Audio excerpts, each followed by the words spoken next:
With Breath of the Wild's release fast approaching, I figured I'd touch on a topic that I feel has influenced the gaming community in its discussion of numerous past titles in the Zelda franchise. This topic has been around for ages, but recently it gained a lot more traction thanks to a video by a certain grumpy guy. It's a seemingly simple, harmless question: what makes a Zelda game a Zelda game? Nowadays, there's no shortage of discussion as to which games are the golden standard of Zelda. Even one of my closest friends complained to me that Breath of the Wild doesn't seem like a true Zelda game, noting that it's too similar to Skyrim or other open-world sandbox games. Furthering that, many claim that if a game in the Zelda series isn't a true Zelda game, then it is automatically lesser or bad. And that's problematic. However, to give credit to the opposing side, it is important to consider what defines Zelda and what aspects throughout the years of its blend of story, visuals, and gameplay have been successful. Obviously, the traditional control scheme of Breath of the Wild shouldn't be substituted for the touchscreen-based controls of Phantom Hourglass, considering the majority of Zelda fans prefer moving Link with a stick rather than another stick. And I want to make one thing abundantly clear. I'm not saying it's wrong to have preferences concerning what gameplay elements you enjoy the most in a Zelda game. If you only like Zelda titles that are open-ended with little direction on what you have to do and what order to do it in,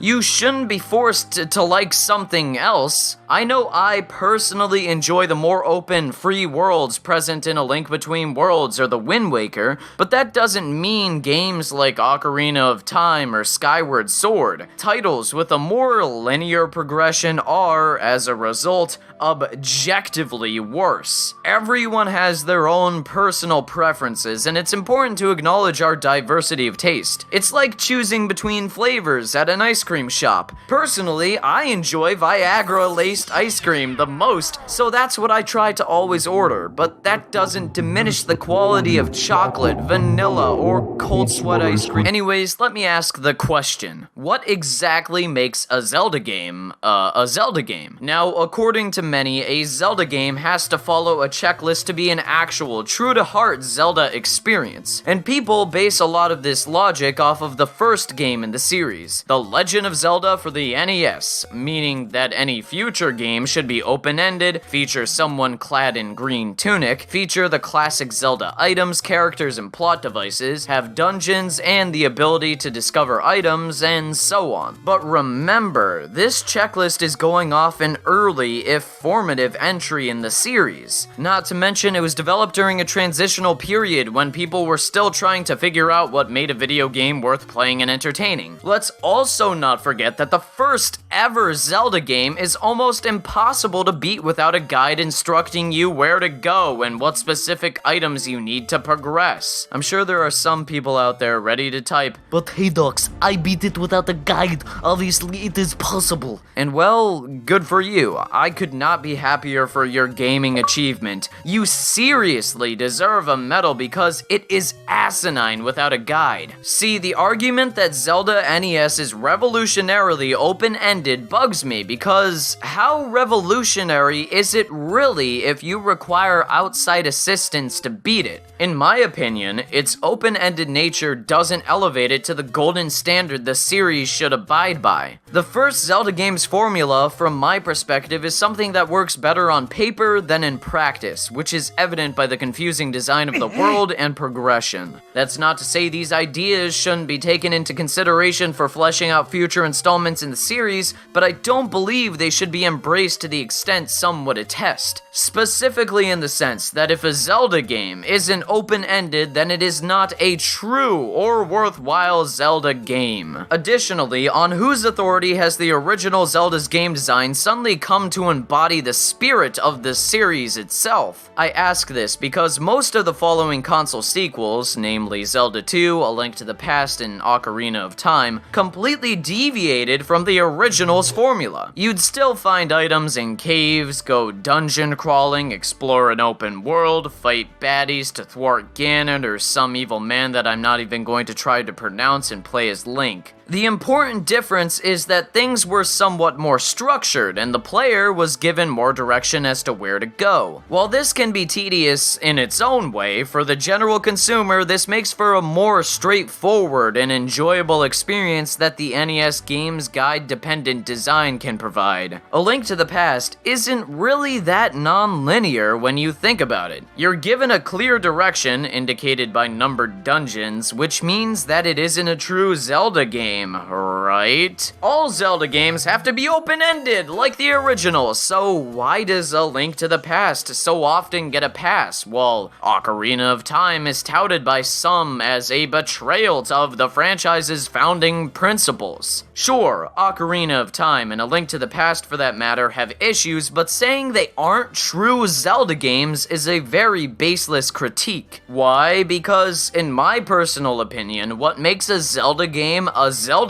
is only the title. Yes, if a game has Zelda in the title, then it is reasonably a Zelda game. Before you ask where the CDI games fall in this, I'd like to add an exception to the rule, being that the Zelda game also has to be developed by Nintendo and incorporated into the official Zelda timeline. So, games like Wand of Gamelon and Link's Crossbow Training don't count. This means that, despite personal preferences and valid criticism of flaws, games like Skyward Sword and Ocarina of Time are still true Zelda games. And I'm sorry, aforementioned buddies, Breath of the Wild is too. Breath of the Wild specifically looks like a different take on the established Zelda formula, with dungeon crawling, exploring an open world, and playing as Link, but again, that doesn't mean it isn't a true Zelda game and therefore bad. The reason I keep harping on this whole true Zelda game topic is because many use this complaint to justify needlessly hating on certain Zelda games and people who enjoy them. Like I said before, you can dislike any Zelda game or think one is the worst of the series, but that doesn't entitle you to belittle the opinions of those who like it. Also, it'd be neat if this ideology of what makes a Zelda game a true Zelda game fades away so people can discuss actual criticisms instead of enshrining their personal preferences as iron laws of Zelda game design. For example, I'm not the biggest fan of Twilight Princess, but that's not because I don't view it as a Zelda game or whatever. Nor do I dislike it because other Zelda games are better or worse. I find the game to be somewhat lackluster due to the slow pacing of the story, mandatory sections where you're forced to collect Tears of Light, and some story gripes. Now, I'm not saying it's wrong to compare games in a series, of course it isn't. What I am saying is that you should judge each of these games on their own merits and stop trying to objectify your subjectivities in the ideological garb of game design analysis. Skyward Sword is a perfect example of this. This Wii masterpiece has come under a lot of scrutiny for being a worse Zelda game than its predecessors, but not necessarily for its notable flaws like Fee, the dowsing system, and somewhat slow pacing. More people seem to criticize Skyward Sword on the grounds of it not following Zelda tradition than looking at how it is designed,